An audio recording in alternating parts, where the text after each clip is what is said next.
Urge, Kremlin, aucune preuve que les suspects de l'affaire Skripal ont violé la loi espionnage dans l'espace. Moscou explique ce qui est derrière les accusations de Paris. L'allégation formulée par la ministre française des Armées, qui a accusé Moscou des actes d'espionnage dans l'espace, ne sont en effet qu'une tentative de justifier l'augmentation du potentiel militaire de la France dans l'espace et son financement, estime-t-on au ministère russe des Affaires étrangères. La France tente d'accuser sans preuve la Russie de comportement hostile, pour justifier la nécessité de doper son propre potentiel de défense dans l'espace, a déclaré ce jeudi la porte-parole du ministère russe des Affaires étrangères Maria Zakharova.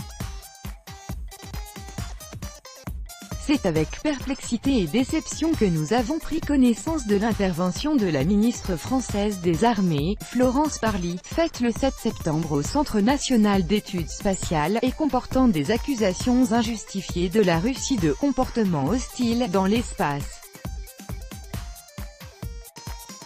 Au début de l'année en cours, le ministère russe de la Défense avait livré toutes les explications nécessaires concernant les inquiétudes de Paris au sujet de la prétendue « convergence dangereuse » du satellite de télécommunications russe Louch-Olympe et du français Athéna Fidus survenu en 2017, a déclaré M. Zakharova lors d'un point presse.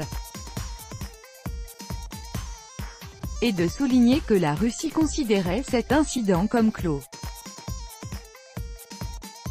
Qui plus est, Paris n'a jamais soulevé cette question lors de ses contacts avec nous, y compris lors de la visite du président français Emmanuel Macron à Saint-Pétersbourg et à Moscou en juin et en juillet de l'année en cours.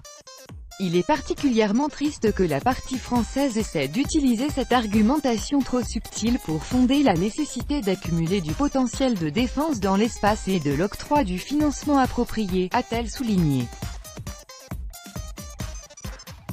Ce genre de démarche anti-russe a une influence extrêmement contre-productive sur le développement des relations bilatérales, a-t-elle encore affirmé.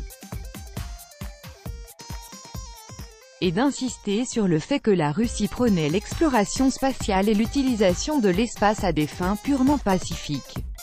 Rappelons que la semaine dernière Madame Parly avait annoncé que le satellite russe Louch-Olympe s'était approché d'un peu trop près du satellite franco-italien Athéna Fidus en 2017, qualifiant cette manœuvre d'« acte d'espionnage ».